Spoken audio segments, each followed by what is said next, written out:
Hi, Rob. Mr. Piles, Good morning. what's going on with you? Well, I'm glad you asked that, actually. Did you know that there was recently an interview featuring the Traders podcast?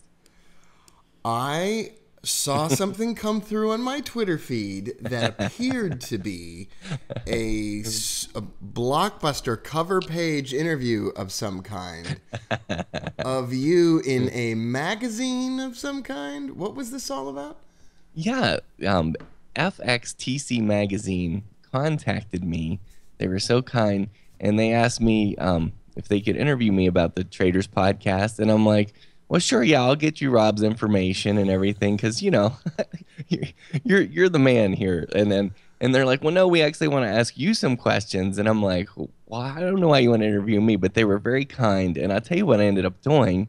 You're probably going to hate it if you haven't read it already, Okay. because I give away a lot of trade secrets about the Traders podcast behind Oh no. behind the scenes. And the reason I think you'll hate it is just because I'm complimentary of you, of course. And I know you're Then I already modest. hate it. You're modest and humble. But so yeah, if listeners want to check that out, I'd be flattered, and I'm really proud of it. So we'll link it in the show notes, but if it's at fxtcmagazine.com. FXTCmagazine.com, an interview with Jason Piles, the man behind the mask. Dun, dun. Behind the mic. I know, but I just think it's more intriguing if they think that you're wearing a mask when you do the podcast. Do you know who else writes over there though? I don't know if you knew this, but I see that Sean Campbell is one of their regular contributors.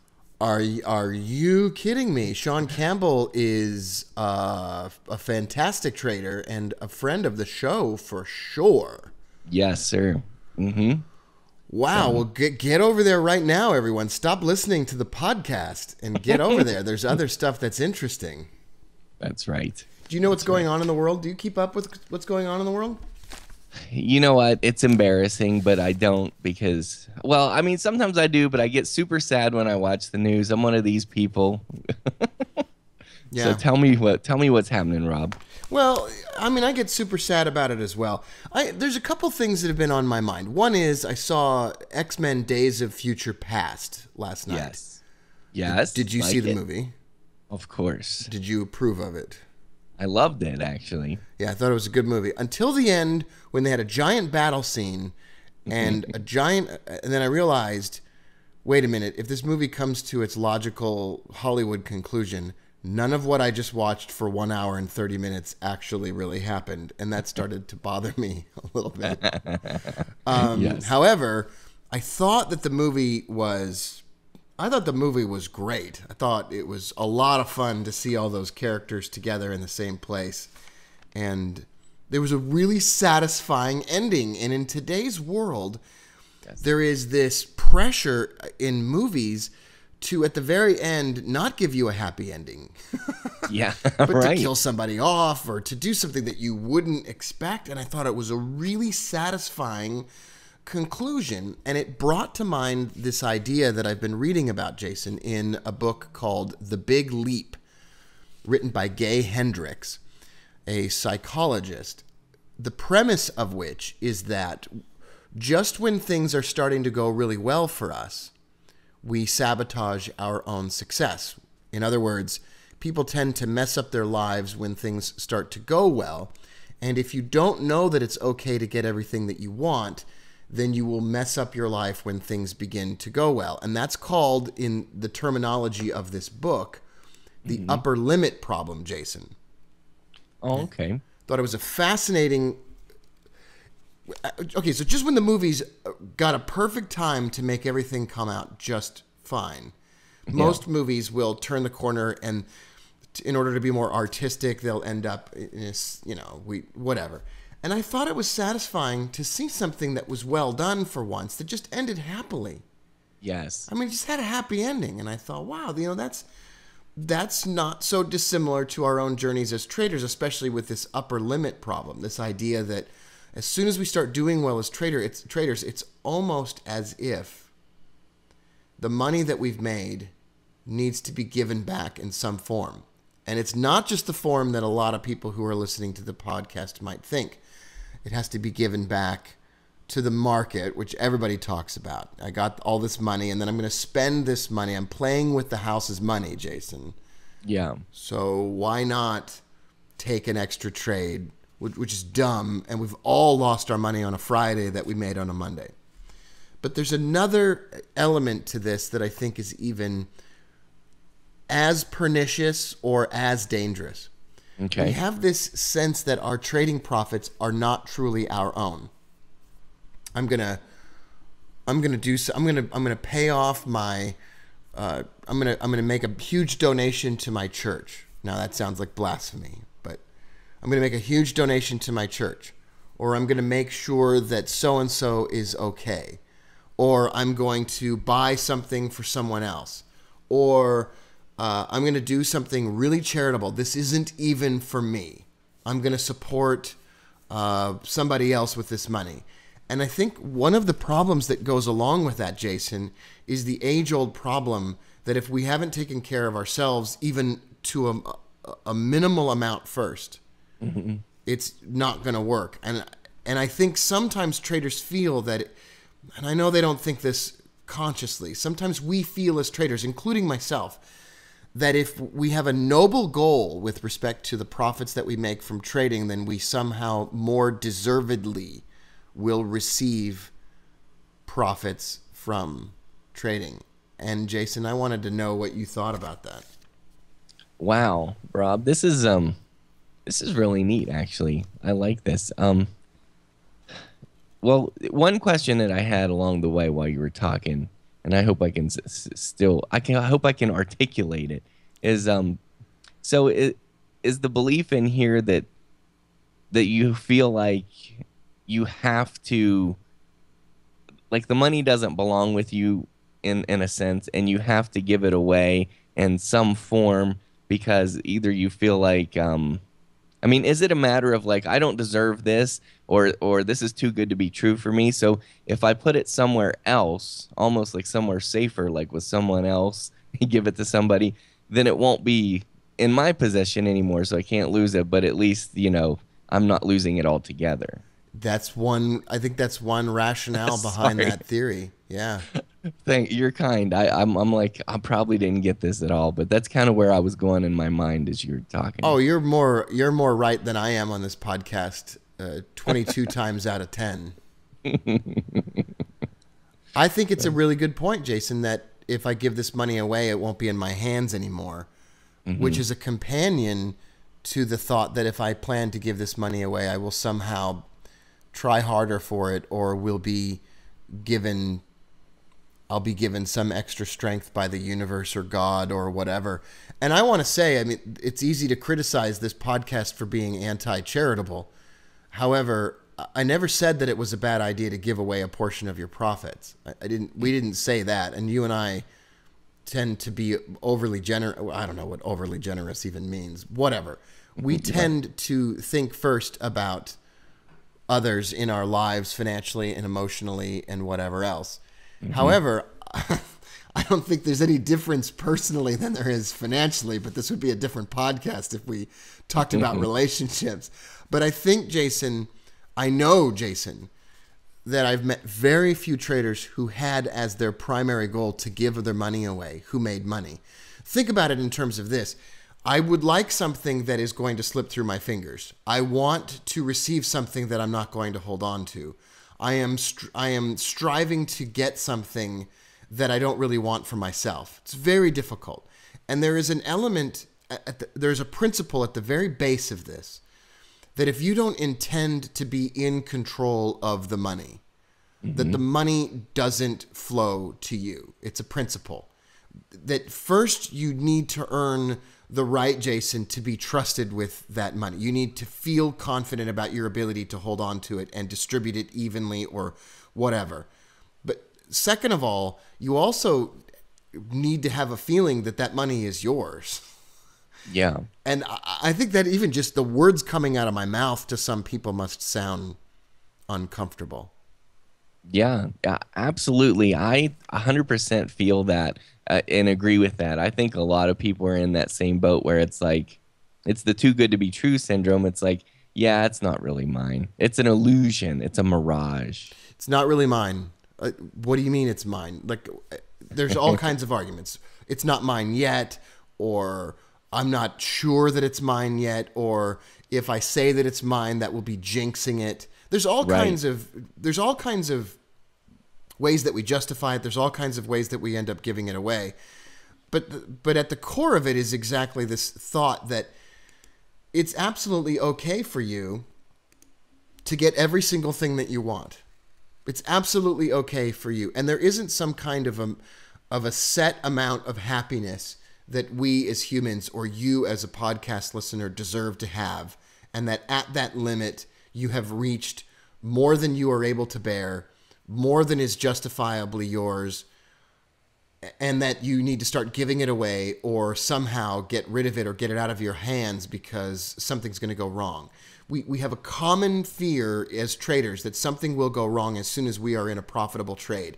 And that is a micro level problem that is directly associated and connected to the larger problem that we give away our larger profits. And we fear having even our smaller profits. When our trade is up a small amount, we begin to panic. When we're in a trade in one direction and the market breaks through a high or a low, we immediately feel that what we've done is the wrong thing, that we immediately turn to the explanation that we have been wrong. We have turned failure into an identity as opposed to a verb. For example, we are a failure. We feel like we are failures if something doesn't work out, as opposed to saying something along the lines of, I didn't win, or I failed, or I lost. Yeah. I lost is temporary. I am a failure is an identity and remains permanent throughout time, and it will guide your behavior and everything that you do. And we've somehow run away from failure as it's more embarrassing than ever to be a failure. And in this day and age, it ought to be the least embarrassing thing that you can possibly do is try really hard. I know. But you got people like Mark Zuckerberg and all these people like who are gigantic successes, and that makes it all the more painful. But here's my question for you, Rob, if you don't mind. So, as I think about this further, it's like it seems to me that this is a kind of a widespread epidemic with traders. What we're talking about, this is common. So there must be a reason that it's common for people to like suffer from this ailment that you're describing. So, I mean, there must be some truth to it, or not. Are you saying no, there's not? I think what you're asking is probably more important than what we've brought up for the whole show. That if you could find the underlying cause of that destructive altruism, that desire to give away what you never felt was yours in the first place, and that you'll just keep a small amount for yourself because you don't deserve it or whatever. I think most of it comes from this. I hold a principle to be self-evident in the world of trading and in life, that I don't actually have enough evidence to claim that it's true, but it guides my behavior, and that is that habit is the most powerful force in the universe next to the familiar. That the familiar and the habitual, that our habits determine our results, and our habits are subconscious and almost uncontrollable. That the way we dry ourselves off after the shower, the way that we brush our teeth, the what we listen to in the car, the way that we treat our children when they become impatient, those are all habits, and they are incredibly powerful magnets. Our behavior is determined by habits, but more powerful than habits is the familiar, and that what is familiar to us has guided the creation of our habits. And let me give you an example, and it's the example I always use. When we grew up, we had a bedroom in most cases that was ours, or we shared with someone else, and that was our safe place, or that was the place that we went when we were angry, and we beat our fists on the bed when something didn't work out. And that was our familiar place where we went to feel all of our private emotions or go through all of our private and very sensitive experiences. And that the draw of that bedroom or that familiar place was incredibly strong. The Beach Boys even made a song about that, Rob. What's that? What is it? The Beach Boys, In My Room. in my room. Yeah, Well, it's about that. Yeah. Okay. So exactly right.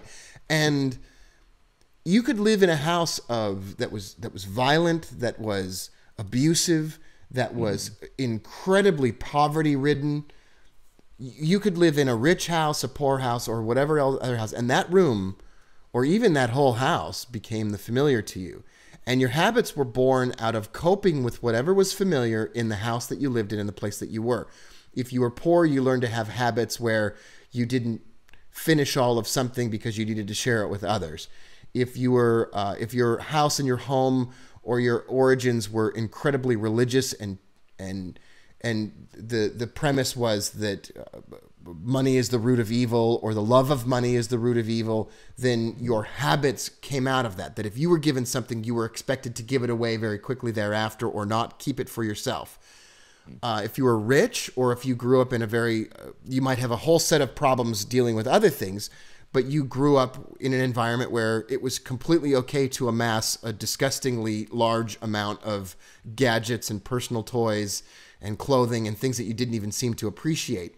But then you may have gotten a guilt complex from other people about accumulating all of that. And so your habits about hiding your wealth, or hiding how wealthy you were, or feeling shameful about it, your habits, if someone gave you a compliment, you immediately dismissed it, or whatever. Like, your familiar surroundings as a young person developed your habits, and then your habits developed your results. And as traders, you are sitting on top of a pile of habitual behaviors that were created from what is familiar to us, and we will flock back to what is familiar to us. We will return to our nesting grounds mentally and emotionally. And in the world of trading, you will return to whatever origins are familiar to you. You will subconsciously, without even realizing it, implement behaviors that are in most cases unsuccessful and not productive for a trader. And the trick is, as with a movie about going back into the future and changing something, Jason, the trick is to go back and spend time every day visualizing, especially as a trader, visualizing your past as if it had happened differently. And some really great scenarios to play with in your mind, since your mind is more powerful than pretty much any other computer or tool in the universe, is to go back in your mind and recreate past experiences as if they were different and more productive for a trader. Imagine yourself accumulating a large amount of wealth as a family, as a youngster, and still having everything that you needed for yourself and being completely taken care of, and then using that position of strength to do good for others. Like, imagine that happened. It didn't really happen for most of us. It certainly didn't happen for me, Jason. Imagine wealth coming to you and your family easily. Imagine, as a child, finding thousands of dollars in a chest stored off in the woods from your house. I mean, it didn't happen, and it's a complete lie. Imagine finding that money and using that money to better your own life first. It's hard to even have the words come out of my mouth because it sounds selfish. But imagine that in your mind. Play that imagination in your mind, because trading is not really wealth developed or built from effort, mental effort perhaps, but it's really built from creativity. And more importantly, trading wealth is built from the patience that comes from the realization and the knowledge that everything eventually works out for you. And that's okay. That you are effortlessly able to accumulate wealth by watching price move across on a screen. You didn't do anything for that.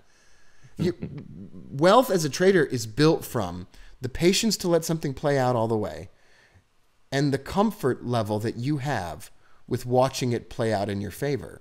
And if you play scenarios in your mind where in your past you were personally responsible in recognizing and accepting extraordinary wealth that you kept for yourself and didn't feel guilty about.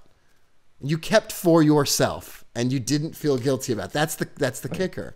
Right. And that it was okay for you to have abundance. What if you found a fountain off in the woods away from your house and it just spewed out money and you went back to it, and as a youngster you just kept it? That was yours. It sounds disgusting. but what I'm trying to get at here is it didn't happen, so it's okay to play whatever scene you want in your mind. What habits would be born out of that? And someone might say, Jason, well, my habits would have been terrible. I would have become selfish. No, we're playing the scenario out as if you remained humble and you remained modest and you built an absolutely gigantic amount and spectacular amount of wealth effortlessly. And that you remained modest, your character remained true, your levels of integrity remained high, and it was okay for you to have a more significant amount of wealth than someone else. And just because you didn't do anything to get it, didn't lessen the amount that you deserved to have it. That we tie in our world, we tie effort to how much we deserve it. That people who don't seem to work hard for their money don't deserve it, and we look down upon them. I don't know why. I don't know why that is, Jason. The universe works in odd ways, and to truly allow yourself to be as successful of a trader as you ought to be, there is this need to feel okay having everything in your life go absolutely the way that you wanted all the time. How would your life be different, Jason, if you imagined that everything in your life ought to go in your favor and ought to go well for you all the time? Wow. Yeah, it seems like that if I did think that, I bet it would go better more often.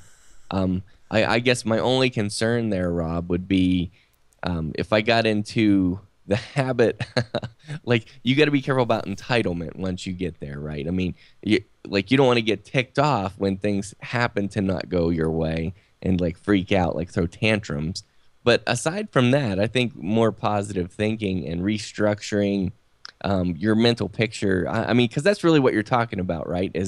As actually changing our thought patterns and how we look at ourselves and the world. Yeah, and separately there is a challenge. See, a sense of entitlement, Jason, is not actually directly connected to being spoiled. I think that I hold this. I know that this opinion is not popular. We tend to tie a sense of entitlement and throwing a tantrum when things don't go our way to the problem of getting everything we want. However, there are a large number of people who don't get everything they want and don't actually feel okay receiving things that throw tantrums. In fact, I think a lot of people who feel as if they don't deserve the good that has come into their life are mainly the ones who feel anger when things don't work out for them. The anger and the feeling of unworthiness are very, very closely tied together. When you feel that you are worthy of good and it is appropriate for you to have everything you want in your life on a level of need, not necessarily want, but it's okay for you to be completely taken care of, and it's okay for you to ask for what you want. It's okay for you to be treated in a way that is how you need to be treated. It is okay for you to have all of the wealth and abundance that you ever need. When you feel that it's okay, you might not get it every time and in every way you want. But there's this feeling of acceptance that you are the type of person who deserves, just because you're alive, you deserve to have things that you need and want. And I think you just end up, when you feel that way, I think that you're automatically just a happier person. And when something doesn't work out the way that you wanted or might have hoped, you feel like you deserve to have it, and it's going to come around next time anyway. That it's effortlessly unavoidable that you are going to get what you want.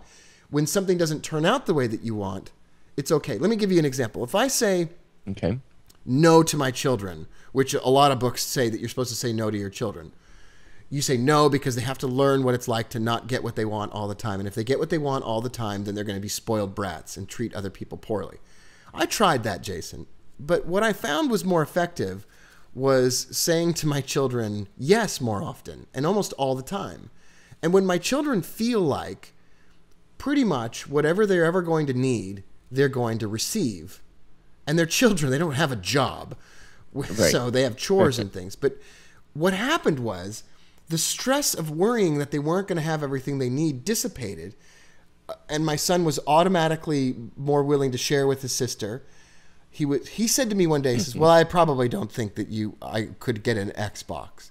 And that's one of those things that's an extravagant expense that you're probably not supposed to get for your children on a whim. And I said, well, of course you could probably have an Xbox. Why don't you just ask for it?